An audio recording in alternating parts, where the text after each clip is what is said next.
weli waxaad naga maqlaysaan Radio Ergo iminkana Ceelhuur qiimaha biyaha oo kor u kacay iyo ilaha biyaha laga helayo oo gabaabsi ah ayaa laga soo sheegaya deegaanka Ceelhuur ee gobolka Mudug oo 70 kiiloomitir dhanka waqooyi bari kaga beegan degmada Xaradheere ee gobolka Mudug waxa dhawaan bacad xiray ee jidadkii loo mari jiray ceel riig ah oo magaaladu ku tiirsanayd balse ka fogaa ilaa 18 kiiloomitir oo ay booyado ka soo dhaamin jireen magaalada oo ay ku nool yihiin dad lagu qiyaaso ilaa 1500 oo qoys ayaa hadda ay ku adag tahay dadkaasi inay iibsadaan fursada biyaha ah oo hadda maraysa wax ka badan $3 wariyaheena Cismaan Madaale ayaa warbixintan oo xaaladaasi ku eegayo inooga soo diray magaalada Cadaado dadka deegaanka Ceelhuur waxa ay hadda biyaha ka cabaan ceel gacmeedyo ku yaala xeebka badda waxa ayna biyaha ka soo iibsadaan dad la gaar dameero 30 ah oo magaalada biyaha geeya kuwaasi oo qiimaha biyaha fuustadiiba ku geeya $3 iyo wax ka badan dadka magaalada ayaana hadda wajahaya iibsiga biyaha oo qaali ah iyo ceelasha biyaha laga soo dhaamiyo oo biyo yareeyay isla markaana xaaladda helista biyaha ee dadka magaalada ayaa aad ugu sii adkaatay muddooyinkii dambe magaalada ayaana muddo dheer ku soo jirtay xaaladda biyo yarida ah Dahaba Xasan Maxamuud waa hooyada qoys ka kooban 12 qofood waxa ay nolosha reerkeeda ka maareysaa shaah ay ku kariso bartamaha magaalada maalin walba waxa ay soo dhaamisaa hal fuusto iyo bar biyo ah taas oo lagu keeno $5 iyo wax ka badan arrinkaas ayaana si weyn hoos ugu dhigtay faa'iidada ay ka heli jirtay shaaha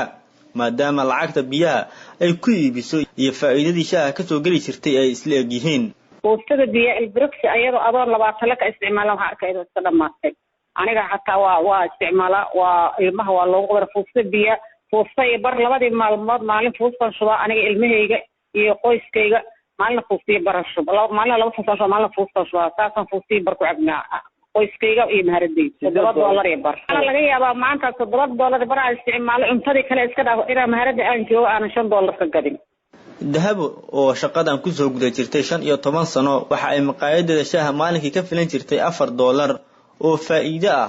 lacagtaas oo ku fileed xataa biilka qoyskeeda ballaaran oo ayada ku tiirsanaa waxa ay soo saarto wallahi waxaan ku bedelo hooy macaan ma garanayo aniga hadda meel kana kama lagu aqaano sheehaas uun baan ilaa aniga aan shaqada faraha ku taagay aan aniga iska gadgadanayay xilligan oo kale waa xilliga deynka lagu yeesho oo macrifaan ku dibadno nira walaalayaalna meel gaarsiya kan raashinka waa ka qaadana nagu meel kan biyo waa noo shuba walaalow nagu meel kan hilibka aan wacadka hilibka ka qaadana sidoo kale cid ilaahay baan u sheegi maayo xilligan oo kale waa xilliga deynka lagu yeesho oo aan deynlahan nahay deynka islaamka xoolaha islaamka aan cunno xaaladda dhinaca biyaha ah ee magaalada Ceelhuur oo qiyaastii 70 kiiloomitir dhanka waqooyi bari kaga beegan degmada Xaradheere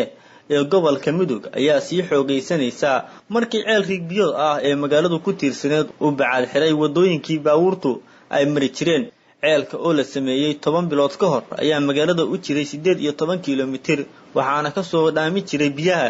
booyada qiimo jaban ku keena magaalada biyaha kuwaas oo hadda shaqada joojiyay maadaama bacadka aysan dul mari karin oo halis ku yahay gaadiidkooda maamulaha ceelkan Cabduqaadir Maxamuud Xuseen ayaa Radio Erga u sheegay in koronaha ka hor uu jiray qorshe lagu doonayay in lagu qiimeeyo sidii magaalada lagu gaarsiin lahaa tubooyin biyaha qaada oo dadku biyaha ka cabaan arrinkaas oo hakaday markii uu koronuhu dhacay nasiib daro waa ka qadar ilaahay cudurkan fayraska la yiraahdo dhacay falajadii hakaday injineerkii marka waxaan loogu talagalay wax wada masuuliyad rabaan inta cabirey rabaan marka injineerkii cabirka soo samay lahay ayaa waayo wax diyaarada oo soo raaco marka waxay ku ballansanahay falaytkaas marka la furmo hadda shamsaaka iyo aan maqlay marka waxay ku xiran tahay falaytkaas in inta la soo saaro oo yimaado oo cabiro taasay ku xiran tahay ku ballansan insha Allah cabirka ka horeeya waxay rabaan moogtahay biyo galintu anaga tubooyinka nooma yaalaan yaani dhulku waa dhul iska bacaada oo buura marka hore inta la soo cabiro marka cabirka dan la sameeyo wixii ku filan inta la cabiro la diro la soo gado la keeno markaas ka bacdi in biyo galinta la ceel gacmeedyada gaar dameeradu biyaha ka soo dhaamiyaan ayaa magaalada u jira 3 kiiloomitir dadka magaalada ayaan wada awoodin inay biyaha iibsadaan ama si ay deyn ku qaataan sida Mahad Cabdullaahi Axmed oo Radio Erga u sheegay in toddobaadkiiba 3 jeer oo biyaha asagu tunkiisa ku soo qaado 3 jirgaan oo biyo ah kuwaas oo qoyskiisu ay isticmaalaan 2 cisho oo kaliya biyaha caadadan qaataani oo ceelkan tagaa ceelkan biyaha ka soo dhaansadaa gacanta dalow aan ku dhaansanaa wax la yiraahdo biyo bamale ceelkan marka dalabka ma ku soo dhaafsana caagada soo buuxsana garabka soo saarta soo qaada xaafada keena markaas ka baadiyaa inuu shub adeegsado shubta markii hal 20 la weey caag waa fuuya 3 kilomitir jira aad dhow maahan waa jirgaan 20 la weey marka 20 la ka soo qaada garabka soo saarta marka maalintii 3 camal keensada 3 talaadii way ku qadaan laba bari camal mahad oo ah aabaha qoys ka kooban 7 qofood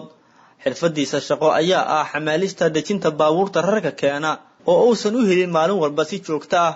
waxa uu raadiyo erga u sheegay in maalinka uu helo $6 oo ku celceliyo biilka reerka oo aan lahayn ila kale oo dhaqaale uu ka soo galo Cabdiqani Maxamed Cawaale waa mid kamid ah odayaasha dhaqanka waxa uu sheegay in ceel gacmadida laftooda marka la qodo aan laga cabi karin wax ka badan 2 fuusto oo ah kuwa ugu horeeya ee maaxda ah ayna dhaamiyaasha dameeradu ku qasban yihiin inay maalin walba qodaan ceel hor leh maadaama biyuhu ay isku bedelayaan biyo badeed wax ka yar 24 saac mar waxa weeye qofku markuu maanta dhan qodayo ku dhinto kaliya isoo qodi karin niman kale uu shaahsiya la qodaan ayuu 2 fuusto markuu ka dhaasho ayuu horta dharaan badan noqonaya oo xooluhuna cabi karin horta waa duruuf mid kale oo haddana si weynida waxay tahay ceel raagaya maaha waa mid aan la dabooli karin la dadkarin la isticmaali karin oo qofku haddii inta maalin qoto 2 isbuuc dhaafsada xataa waa wax dhan marka duruufaas dhan jira waxaa diiday biyihiisa isbedelaya waxaa jirta horta biyihiisa isbedelaya oo waxay noqonayaan biyo noole oo afka ku qaadi karin maadaama badu u dhowdahay labada maaxda la yiraahdo maax dadka yaqaan maaxda laga cabaa waa 2 fuusto oo hore waxa keenay in la dada waayo waa ceelkiiba rasmi ma laha waa 2 fuusto ka dhaanso ka tag mid kala qod 2 fuusto ka dhaanso waa noocaas way waxa keenay dadka magaalada ayaa wajahaya xaalad dhaqaale xumo ah oo ay ugu wacan tahay badxiranka maadaama dad badan ay kalluumaysato ahaayeen iyo qiimaha xoolaha oo si weyn hoos ugu dhacay sida uu sheegay Cabdiqani oo sheegay in dad badan aysan xilligan awoodin inay iibsadaan biyaha qaaliga ah dadku qofku marka noloshii saasuu ula daalacaya oo xoolaha lagu dhaqayaa xoolaha waa taqaanaa inay iska yihiin waxaan iib lahayn badii ayada lafteeda waa la kiciyay qofkii ku noolaa jiray wuxuu ka taagan yahay qaati maadaama maraakiib tira badan iyo dadka awood badan kalluumaysigaas ay ku jiraan dadka marka noloshii gabaabsiya waa in dhabeela lagu dhow yahay marka qofkii ma awoodo barnaamij kale oo ka koreeya tala ahaan wax badan la qayliyay waa la isku dayay aalka hadda qaylo dadka ka tagto ku yimid Ilaahay fadligiisa laakiin wax degdeg ah oo maanta lagu tashan karo oo dadku ay ku sii barqaboojiyaan haba yaraatay ma jirto qaylana ma yara oo mar walba waa la qaylinaya oo hadda waa taa idaacada aan ka hadlayno Cismaan Maxamed Axmed Xasan Madaale raadiyo arrimaha bini'aadanimada ee Ergo magaalada Cadaado